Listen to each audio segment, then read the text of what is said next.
सम्मानित मंच, किसानों, नौजवान साथियों, आज की मीटिंग की जो अध्यक्षता कौन कर रहे हैं? चरण सिंह जी कर रहे हैं। अजय प्रधान जी, अच्छा, ठीक है, धन्यवाद जी। अध्यक्ष जी क्या कहते हैं? चौधरी किरत सिंह जी, गुलशन तो पकड़े था, बापू भी रोड़ा कर था। अलग लीक पाड़ने की वो है नहीं। अरे अपना इसी में ही काम धंधा करो, अलग अलग कहाँ वो करोगे? ये ठीक जुड़ गया खाना। यहाँ पे संजय है, सारे लोग हैं, सभी लोग जो यहाँ पाए, जो किसान यहाँ पाए, ये कोई ना एक बिरादरी है, ना एक इसकी जाति है, ये किसान है, देश का नौजवान है, तंग है, तंग। पत्रकार बंधु, आप पे भी कलम और कैमरे पे भी बंदूक का पहरा है, आपके ऊपर भी। यहाँ पे पुलिस फोर्स के लोग भी सुन रहे होंगे, एलआईयू के लोग भी होंगे। हम सुबह ही 8 बजे के चले हुए हैं। जोन से रास्ते का पता चल गया कि काफिला इधर से जा रहा, पूरे के पूरे गांव बारिश में सड़क पे है, तो इसका मतलब जनता तंग है, वह जंग के लिए तैयार है। ये तो कोरोना से कह रहे थे, प्रधानमंत्री कह रहा कि कोरोना से जंग लड़ेंगे हम। ये तो 22 में लड़ेगा, ये किसान लड़ेगा। ये तो जो वोट की जंग है, ये कोरोना से भी भयंकर है। अपनी अपनी तैयारी कर लेना, कुछ नहीं मिलने वाला आपको। ये सरकार जाति और धर्म में बांटने का काम करती है, ये सरकारें तोड़ने का काम करती हैं, ये सरकारें एलिगेशन लगाने का काम करती है। अगर दिल्ली में 10 महीने से आंदोलन चल रहा, तो ये सरकारें कहती है कि ये पंजाब के जो किसान है, ये किसान नहीं, ये खालिस्तानी है। अगर मुस्लिम समाज के लोग हैं तो कहते हैं कि ये पाकिस्तानी है। अगर यहाँ के इधर के लोग हैं तो कहते हैं पश्चिम के हैं, ये जाट लोग हैं। एलिगेशन, फिर कहते हैं कि छोटा किसान है, फिर कहते हैं कि चावल और गेहूं का किसान है। अगर यहाँ पर लक्ष्य आएंगे तो कहेंगे ये गन्ने का किसान था। ये बांटने का काम करते हैं, इनसे बच के रहना। इनने हमेशा वोट ली है, बांट के वोट ली है इन्होंने। ये गुजरात में गए तो पटेल और नॉन पटेल के नाम पर वोट ली, वहां पर समाज को बांटा। ये महाराष्ट्र में गए तो मराठा और नॉन मराठा के नाम पर बांटे। ये उत्तर प्रदेश में आए तो हिंदू मुस्लिम के नाम पर बांटे। ये हरियाणा में गए तो जाट और नॉन जाट के मिठाइयां बांटे। ये बांटने की राजनीति करने वाले लोग हैं। इनको न कृषि से कुछ है, न इनको इस देश के नौजवान से कोई मतलब है। प्रधानमंत्री ने कहा था कि देश में जब हमारी सरकार आएगी तो 2 करोड़ रोजगार हम हर साल देंगे। 7 साल हो चुके हैं, 14 करोड़ नौकरियां खत्म हुई है। देश के नौजवान को धोखे में रखा है, उसको बर्बाद किया है आपने। देश के किसानों को बर्बाद किया।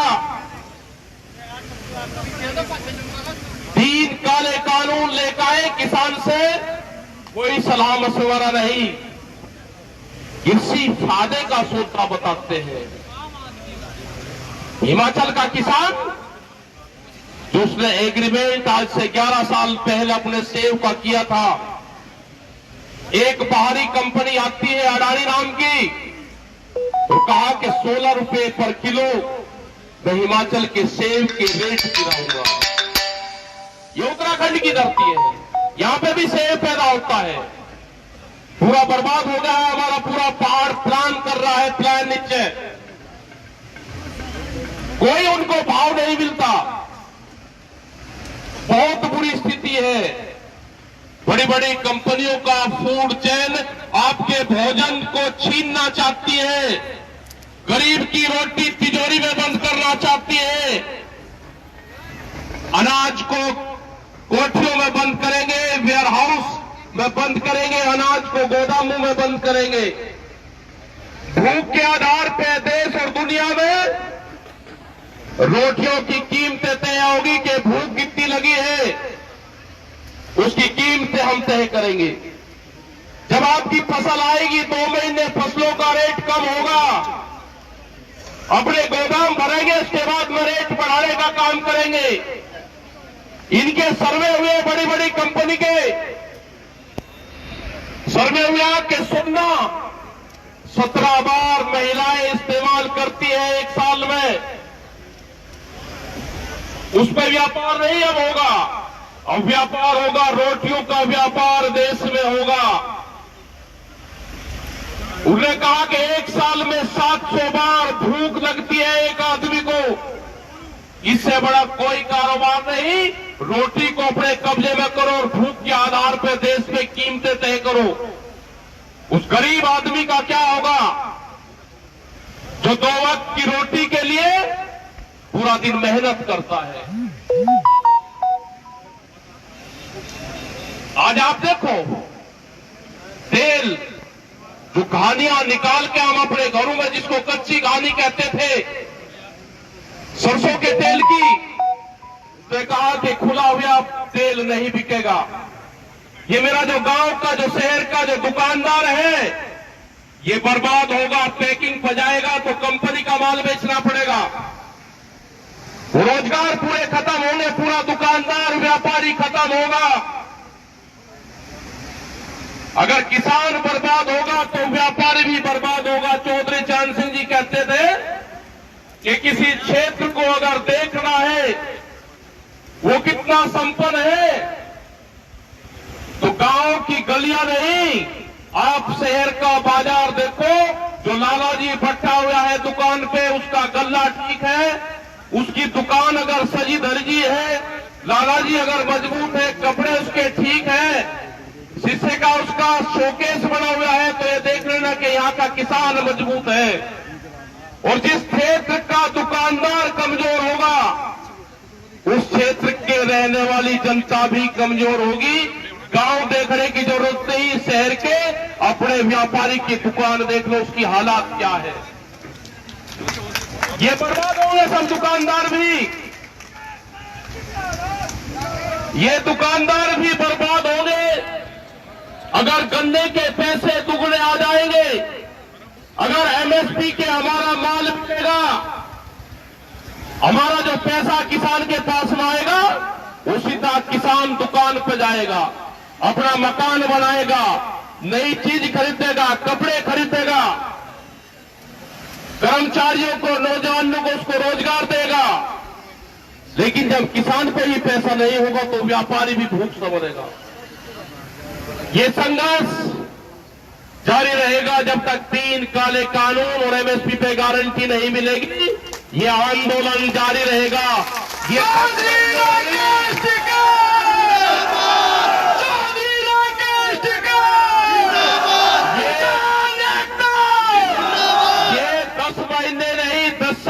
आंदोलन चलाना पड़ेगा तो 10 साल भी ये देश का किसान आंदोलन चलाएगा।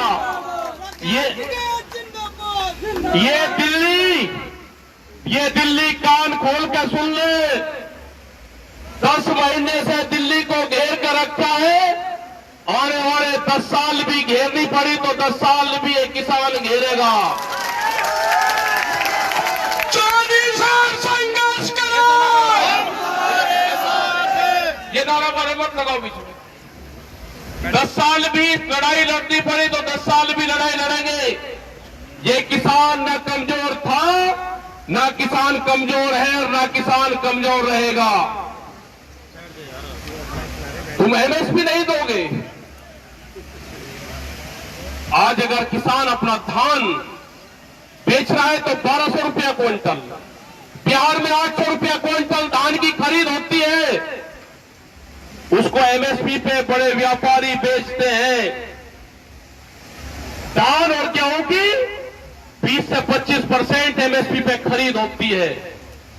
बड़ा बड़ा व्यापारी जो 20-20 और 25-25 हजार क्विंटल फसलें बेचता है, एमएसपी का लाभ उसको होता है, किसान को नहीं। और दूसरी फसलों पर तो एमएसपी है ही नहीं। जो 23 फसलें बताई गई उस पर 0%, 5%, 4% की खरीद है। सरसों के तेल का आपने हाल देखा, यही हाल दूध का होगा। ये दूध का किसान भी खुले में दूध नहीं बेच सकता। वो कंपनी के जो डीलरशिप होगी उसको दूध बेचेगा, वहां से वो कंपनी में जाएगा और पैकिंग के बाद में आपके पास में आएगा। ये हालात खराब होने वाली है देश में। सीड बिल जो बीज कानून है वो देश में आने वाला है नहीं। देश में बीज के पुलिस थाने खुलेंगे। कोई सोच सकता था कि देश में बीज के थाने खुलेंगे? जैसे बिजली के थाने खुले ऐसे ही देश में बीज के थाने खुलेंगे, सीड पुलिस बनेगी। किस किसान ने कौन सी कंपनी का बीज लगाया, अगर आपने रजिस्ट्रेशन नहीं दिखाया कि मैंने कहां से बीज लिया, आपके खिलाफ कंपनी के लोग मुकदमा करेंगे और उसमें सजा और जुर्माना दोनों है। बहुत से कानून आ रहे हैं। आपको उलझाकर रखा कि आप तो गांव में लड़ते रहो, मैं इस देश को बेच लूं। ये झूठ कहते थे कि चाय बेचता था, इसका प्लान बहुत लंबा था। इसने आधा देश बेच दिया, रेलें बेची, बड़ी बड़ी कंपनियां बेची। विशाखापट्टनम में एक steel plant, Visakhapatnam steel plant, उसकी 3.5 लाख करोड़ से 4 लाख रुपए, 4 करोड़ रुपए कीमत, 3.5 लाख करोड़ से 4.5 लाख करोड़ रुपया, उसको 14,000 रुपए में। जैसे कोई 4 लाख की चीज और 14,000 रुपए में बेचती हो तो आमदनी किसकी बढ़ेगी? ये अडानी का क्या रिश्तेदार लगता है? अंबानी अडानी। गुजरात के अंदर 60 गांव की जमीन रिलायंस को दी, उसका अधिग्रहण करा। वहां आम की खेती होती थी, वहां पे वे पूरी की पूरी जमीन रिलायंस को दी, 60 गांव की जमीन। वो मुकदमा नीचे से लगाकर ऊपर तक आए, सुप्रीम कोर्ट तक। सुप्रीम कोर्ट में जो एक जज था उसने हराया। जब डबल बेंच में गए वही जज डबल बेंच में गया, जब हराया। जब ट्रिपल बेंच में गए वही जज तीसरी बेंच में भी गया, तीनों हराया। क्या साठगांठ है पता नहीं चल रहा। पूरे देश के संस्थाओं पे कब्जा है, बोलने की किसी की हिम्मत नहीं है।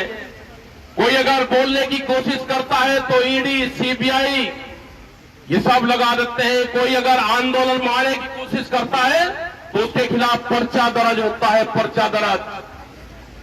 ये तो अब निकलने की हिम्मत करी हमारे कुछ लोगों ने।